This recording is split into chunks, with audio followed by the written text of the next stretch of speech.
Ngiyanibingelela bafundi bebanga le12. Okhulumayo umama uMasoko. Ngizonifundela incwadi ethi Impi yabomdabu isethunjini. Ngisebenzisana nomama uMlangeni kanye nomama uZuma abazonisiza ukwenza lezi ezinye incwadi esizifundayo kuleli banga kulonyaka. Kubonakele bafundi ukuthi abaningi benu izincwadi nizisebenzisa ngokwabelana ngazo nabanye abafundi eninabo emagunjini enu okufundela nenihlala nabo emadeskini enu. Ngakho ke njengoba nisemakhaya kuyasikhathaza ukuthi aninazo incwadi enisebenzisayo ukuze nibuyekeze umsebenzi. Ngakho ke sicela ukuthi nilalele lezi zifundo. Isahluko sokuqala, umuntu akalahlwa. Mpapatisi John Bafana Ngubane, mshana wami engimthandayo nengimkhonzile.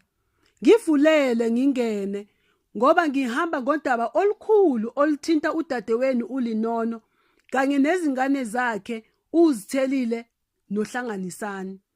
Mbovu, Somahashi, Ngogozabantu, owakwenu uLinono wona ngokuzalela izingane ekhaya. Kodwa umuntu akalahlwa, nathi masingamlahli. Cha malume, Ndosi, angimlahlo wakwethu uLinono. Nguyena owazilahla mhla evuma ukudonselwa esikhotheni ngosikhotheni babafana ukuze bamnukubeze bese bemshiya nezingane ezimbili ezingenababa nendawo yokuhlala. Manje izingane ziyahlupheka zingondinga sithebeni uqobo ababonakala nasebusweni ngokuboqoka ukuthi abanamuva naphambili. Phela siyazona izingane ngokuzifunela indawo yokuhlala kanti ngesikhathi zona zizitika kwaNjabulo ngise sasingekho.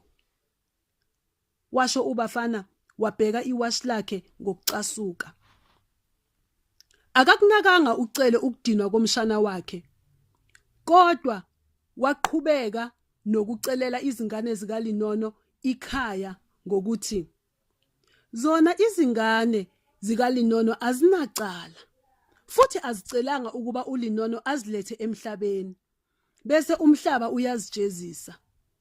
Thina nawe mshana wami asingazijezisi lezi zingane. Mina angizijezisi lezi zingane zikaLinono. Ngithi maziye kunina ziyohlala naye lapho endele khona.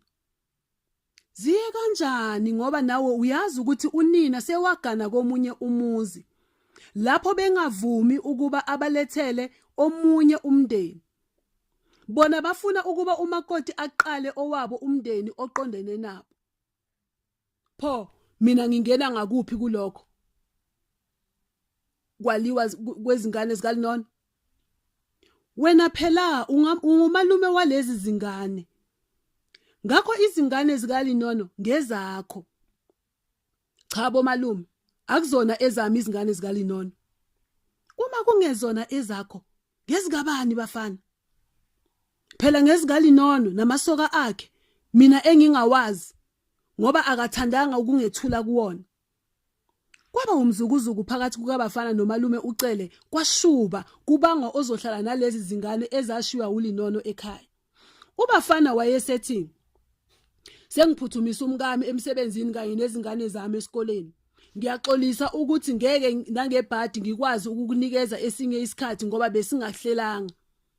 Nanti ikhadi lami nezinombolo zocingo oyongithinta ngalo uma ungidinga. Washo lokho uBafana wabhaklaza isicapha sema isivakashi sakhe okomgodoyi okuthiwe kona phandle. Ukukheva kwesivakashi kwasinika ithuba lokuba sike siwuthathe ngeso lokuhlola wonke umuzi. Lo kwakuwumuzi owawuyisakhiwo esiyisimangaliso. Kwakuyisitezikazi esasithe chwa egqumeni njengesiphongo sehlokozi elalithamela isicaki ngaphansi komuzi. Uhlobo lwesitini lwaluzisho ukuthi ngolwemali eshisiwe futhi akulona olwendawo. Amafastela kwakungawe aluminium ekhazimilayo ephelezelwa iminyangokazi yayo belu ialuminium. Ubuvilivili bamakhethini kanye namabhaglagadi kwakuvunga eyomnotho ingoma. Laphaya esangweni nalaphaya eminyango kwakunenkinojana yokunqonqoza. Kanti ngaphambi komnyango kwakuklele izicathulo ezazilibika lokuthi izicathulo zisala eminyango uma ungena kuleli khaya. Ebaleni kusukela esangweni kwakwendlalwe izitini ezimbalabala ezazikuholela emagalaji amathathu. Lendlela yayenganywe izihlahla zejacaranda ezazanga uphahla lwendlu. Ngaphandle kwakunezingajana zezimbali. Lonke ijalidi lalembeswe utshani obabusikwa ngendlela eyayidweba umfanekiso wemiqa yamadlafu. Kwakunokuduma okuncane okwaqhamuka ngaphakathi okwenza isivakashi sixakeke ukuthi kanti izimoto zipakwa endlini yini. Kusobala ukuthi umshini wokuhlanza izingubo wawuqhudelana nomshini wokukhuculula ukhaphethi uhlangene nalona wamarekhodi namakhasethi. Sema isivakashi sikhexile, sikhevile. Ukumangala nokukhathala lokhu phela kade silibashuza sisuka eShowe. Sase sibeke ngisho umgodlana waso phansi. Sizidelisa siphakela amehlo. Ingani phela yena Ndosi wakoShowe wazi ukuthi abelungu bawakha phakathi edolobheni amabhilidi. Ngakho kwamane kwayindida nomlutho lokho kwakuphambi kwakhe. Wabheka ngasemgodleni wakhe wakhumbula isijumba samadumbe kanye nomkhono wembuzi owawungumkhonzo. Usongwe ngendwangana emnyamana. Amehlo achezukela ngakuma gambuzi ayewagqokile. Ayethandathandwa yizimpukane ezintathu ezilihlaza zizidlalela kuwo. Sathi uma siziqhathanisa nalesi sithombe esasinamekwe phambi kwamehlo aso, isivakashi safikela okukhulu ukuzenyeza. Uma umuntu ehlele yisehlo noma yinsambatheka enjengale eyayehlele uNdosi, uyaye amemeze abaseduze ukuze bamthwalise lokho okumehlele. Lena yindlela yakithi kobantu, yindlela yesintu, yindlela yakithi koShowe, komfolozi nakomkhabeleni. Kwathi lapho okacele ephonsa amehlo ngale kothango ethungatha ongase amxazulele lenkelenkele, wakhangwa inhlikihliki kaBhovakazi owawusikizela amanoni uyikazela ngoboyakazi obabumhlophe wu. Kwake kwamxaka ukuthi kanti izifundiswa emadolobheni zinesikhathi sokukhucululana ngisho nanezinja imbala. Laphaya otshanini kwakunowesifazane okwakusobala ukuthi ngumakhelwane womshana wakhe. Wayeziqethukele sakulala wena owabona izintokazi ezihlakabathini zolwandle ngesikhathi sikaKhisimusi noma ngosuku lukaNcibijane. Kwakulukhuni nokho ukusho noma lona ke indodakazi yaleli khaya noma uyena mama wekhaya. Lo mame wayegqoke ubulivilivi begawini ngaphansi kwayo kulungize ingubo yokulala ebizwa ngokuthi inight. Le ngubo yayiwuhlobo lwemali owawungafunga uthi yimvakazi. Olulodwa unyawo lwalowo wesifazane lwalukhwezwe phezu kombhejana owayisasitulo. Lusineke ngezinzipho ezazibomvu tebu. Olunye lwaluthe shi esicathulweni sokuvuka esiyimvu. Ikhanda wayelishutheke kusigujana sokomisa izinwele. Isandla sokudla sasiphethe isiphuzo esithi asibe phuzi. Kanti esokunxele sasiphethe iphephabhuku elithi Liberated Black Women, Equity Under Scrutiny. Pho-ke okaNdosi wayezothi webani kusabele bani, asabelephi. Kwakungathi ukwelinye nje izwe lapho abantu bakhona bekhuluma ulimi angalwazi. Yena wayengazi umuntu lapha edolobheni ngaphandle kwakhe lo mfana kadadewabo owayesanda kumkhakhabisa okomgodoyi. Ngilihambile izwe, ontambanana ngiyabazi, omtimona, oSamungu, oMpaphala kanye noNdundulu nabo ngiyabazi, kodwa okunje angizange ngikubone.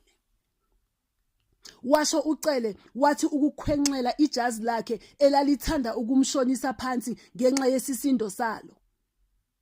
Wawugudluza masinyane lo mcabango owawumfikele wokuba axoxe nanoma ngubani ngale nkilikiki yakhe. Kwakufanele impela ukuthi avele akhohlwe iwona. Konje wayengamqala ngaphi nje-ke lo wesifazane ayembona ngale kothango? Igebe phakathi kwalo wesifazane kanye naye nomame bangakubo lalilikhulu kangangoba uCele wazizwa engenwa yingebe. Wazibona engafanele ngisho ukumbuka okungaxutshwe nalutho nje lo mame. Kwahle kwacaca ukuthi uma engathathi izinyawo kusekuhle uzolala endle. Kwathi esenjenga njeya wabuye wathi makaphinde futhi athathe isithombe salomame kumbe lentokazi ukuze azifunze ngokuzanelisa ngalesi sikhomololo somuzi kaMtakadade wabo kanye nendida yamakhosikazi asesilungwini. Wathi uma ewubukela kude lo muzi kwangathi ubona umkhumbi kaNoah. Wakhabuzela ebheke ezantsi. Imicabango yayiphithizela ekhanda lakhe. Wakhuluma yedwa okohlanya. Oh he, ithemba alibulali. Impela ukube liyabulala ngabe kade ngazifela. OMamJadu bahlale bethi kuthiwa wakhile nje ubafana kanti basho uMtakadade wethu sewaba umlungu. NoMadonsela madoda usegcina ngokungilayela nje akasangiluma indlebe ukuthi angogawula ngibheke. Uthi ngangazi ukuthi uMtakaqopije, uMtakadade wethu, udade wethu endlini, kumama nobaba angangikhakhabisa okwenja ngingomalume wakhe. Axoshe mina engabakhulisa beyizintandane uyise phila. Ithi ngabankulu ingabisazekeke. Ngimfungu nomaqhina kababa. Mina Ndosi, mina lo.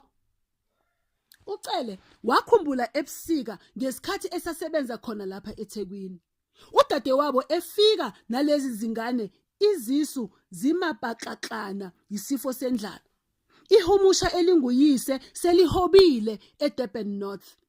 Lingasamlandi unina nabantwana estation. Kwala ngisho sekumenyezelwa nasemsakazweni imbala. Bembiza ngegama lakhe. Lokho okuncane kwakungenalo ngisho ubisi. Unina exaka ngomdokwe.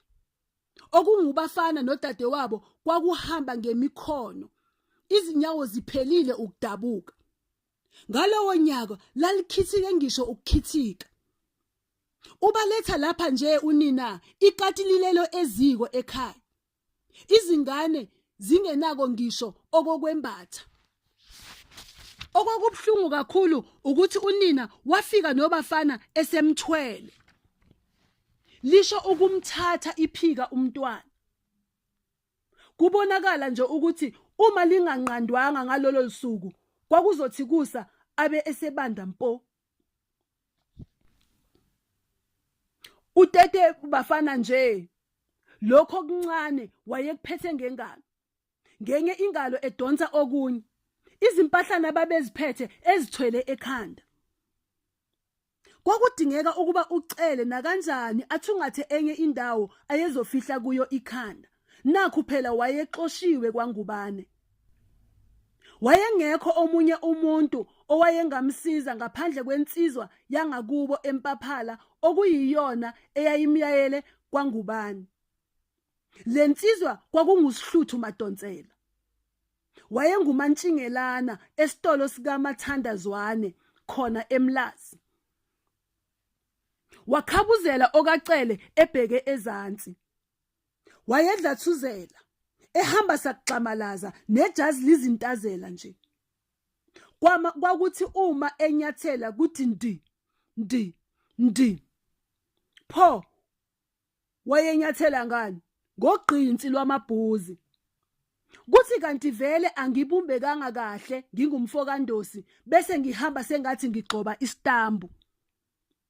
Owayembuka ngaleso sikhathi wayengafunga ngisho phambi kwenkantolo athi ubone uhlanya. Wawungagomela uthi udla izinyoka. Lapha ebusweni wayemvinqo emnyama ekhuza izulu. Kwakudingeka ukuthi uma uzoxoxa naye wembathe ijazi lemvula.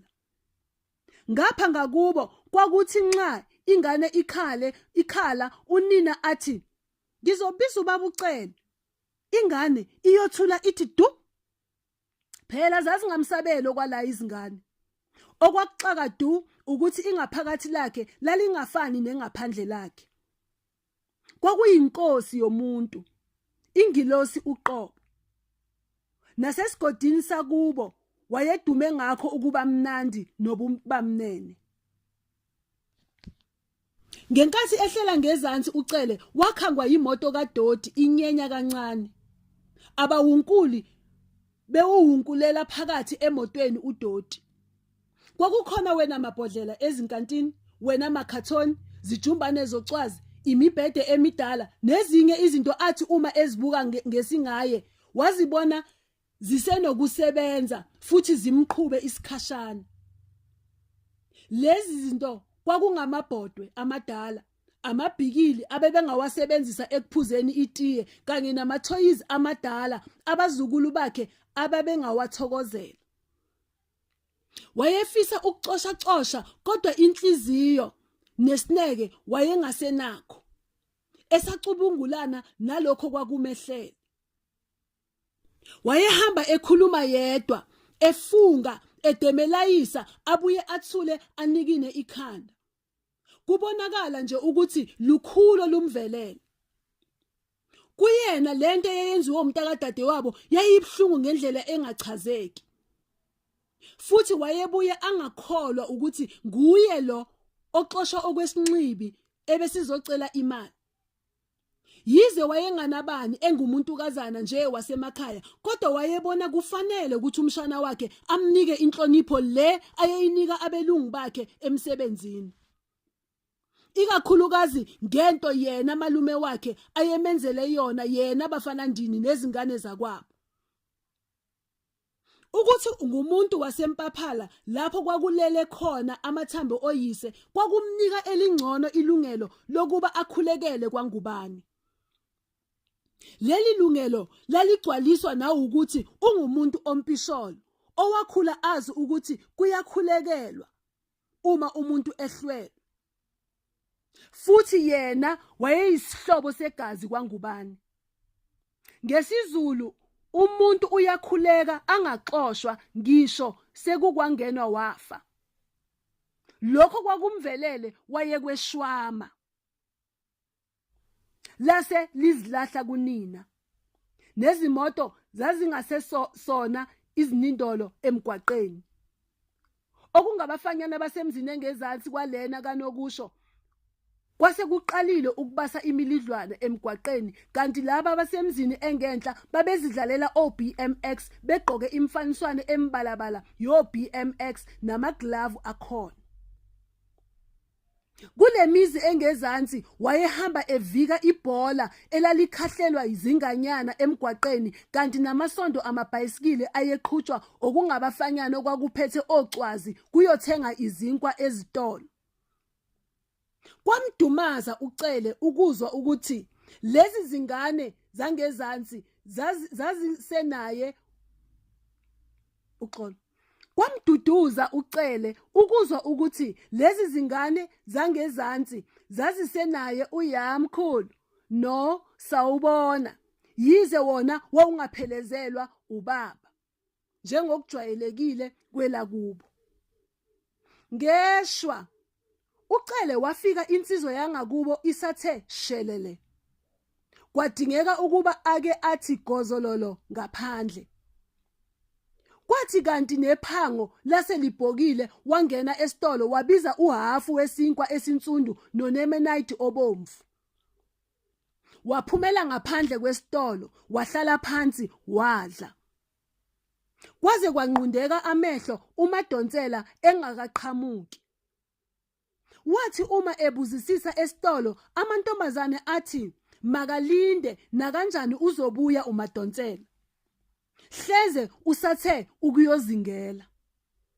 Akaqondanga nokho uNdosi ukuthi kuthiwa uyozingela nje liphi ihlathi lapha elokishini futhi nje akamazi uMadonsela eliphisi nekloza. Nokho akathandanga ukwanda ngembuzo. Namantombazane ahle azibonela nje ukuthi uyadideka kodwa amane athi lala lulaza. Nebala kwathi sekuhlwile impela watheleka uMadonsela esezongena emsebenzini. Nakhu phela kwase kuvalwa. Yize iminyaka yona yayisihambile kodwa wayebonakala nje uMadonsela ukuthi wayeyinsizwa ziphelele. Wayengumdondoshiya wetubesi eyisidlakela esingathela inkunzi phansi bese siyishumpula intamo. Umdali wambumbisisa esenesikhathi lomlisa. Kwakuthi uma ekhuluma athi ukwenyusa ishiya langakwesokudla. Atshekise umlomo bese ehlisa izwi. Wayedlubhe iuniform eluhlaza okotshani eyayishiswe ngobunono. Amachopho ayo esika impukane. Amabhuzi ayecwebezela sengathi kade ekhathwa ngovaselini. Wayethi uma esondela eduze kukaCele ubunjalo bukaCele buphindwe kabili. Awu, usubekwa yini lapha Ndosi? Kubuza uMadonsela ngokukhulu ukumangala. Awubatholanga yini abashana bakho koBA? Wathula wangaphendula uCele. Kungekhona ukuthi wayengazwanga. Wabuka umninisitolo eyongena emotweni. Wafisa ukummema ukuba azomphendulela. Wasedonsa isikhwehlela wasithimsela phansi. Wahlikihla ngonyawo wayesethi, "Chabo Mtimande, ngithema ngibuye nje." "Uthema ubuye? Kanti awutholanga yini kwangubani? Ingani ngikuchazele kahle ngathi ikwa BA 4505." "Khona ngitholile ko BA labo bakho Mtimande. Kodwa ngathi make ngibuye." Wakusho lokho uCele enambuluka ezizwa nje naye ukuthi lento ayikhulumayo ingumbhedo. "Ayibo Ndosi, walokhu ngibelesele ngendaba kaMabuya. Ake uze nendaba bo wena mina ngize nendlebe." "Empeleni kwenzekeni ndoda?" Wathi uyawuvula umlomo uCele wabindwa. Wangazi ukuthi uzoqala ngaphi. Wayefuna futhi efisa ukuthi uma esekubeka okumvelele akubeke kahle ngobuciko nobunono. Kwala nokho ukuba ibutheke indaba. Wezwa ulimi lwakhe lushwaqa. Izindebe zomlomo zaba ndikindiki. Imithambo yekhanda yashaya kanzima nomzimba wakhe wathanda ukumshiya. Ibunzi lakhe laqala ukucwebezela. Kwahle kwamkhanyela uMadonsela engengane ukuthi lukhulu liyeza luyenyelela luza noCele. Wasethi makamnike isikhathi. Wasethatha ethi, "Hayi kulungile mfana kithi. Sizoxoxa. Make ngivale lapha esitolo." Wema eminyango uMadonsela amantombazane esaqoqa. Lokhu kwamnika ithuba uCele lokuba ake ayisombulule kahle indaba yakhe ukuze uMadonsela ayizwe kahle. Kwakungeke futhi kulunge ukuba aqambe amanga. Kwakufanele amchazele lonke iqiniso yize lalibhlungu. Yize wayenamahloni ngalento kodwa yayingasekho indlela yokwemboza amahlazo omntakadade wabo. Ngoba kwayena Madonsela Ndini wayesezibonele ukuthi hleze uhlangane nezimbila zithutha ziholwa eminyama phambili. Waqoma kona ukugeqa amagula engemuki. "Wewu, okwami okwezandla Mtimande, ukuba ngokwezinyawo ngabe ngiyabaleka. Indaba yami insumansumane, imali yamakhanda. Ngizothi ngiyaxoxa kube sengathi ngiyampompa, ngiyabhodloza, ngibhadaza ngidavuse okwecwayimbane esisenga ezimithiyo. Okokuqala nje okungibeka lapha yikho khona ukuthi ithi ingacaba ithambo yejwayele. Nami ke ngithe ake ungiphinde ngongizwise khona ungifihlise ikhanda okwanamhlanje kuphela nje. Sengizovuka ngovivi ngibone ukuthi ngenze njani. Awu, akulutho lokho Ndosi, washo uMtimande ephebeza umoya. Vele bathi izandla ziyagezana. Ungelale endle sikhona. Wena ngiphuthume ngokukwehlele, washo uMadonsela elula ikhanda kungathi usondeza izindlebe ukuze ezwe kahle. Wathi ukuthula ucele. Kwafika leso siphithiphithi semcabango samthela ngethala lembuzo ayethathe yamfikisela ufundununtu lwemicabango, yamfaka izimpiko, wawela uthukela, wandinda nezinkalo zangakubo. Kwakusengathi uzama ukuphaphama emva kwephupho elibi. Cha bo mnewethu, muso kubindwa lubala okwenina. Thina kade sasibona. Khululeka nje ungilandise ngokukwehlele. Kusho uMadonsela ebona ucele ebindwa emphinjeni. Cha Mtimande, angithule ngoba ngithule. Ngisazincinza, ngisazama ukuzincenga ukuba ngikholwe engikubonile ngamehlo nengikuzwile ngezindlebe zami. Ngimdala uma ngingaka. Ngangingazi futhi angizange ngiphuphe nakancane ukuthi kokwenzeka ngelinye ilanga ngibone into efana kumbe ecishe ifane nalena engiyibone yenzeka kimi namuhla.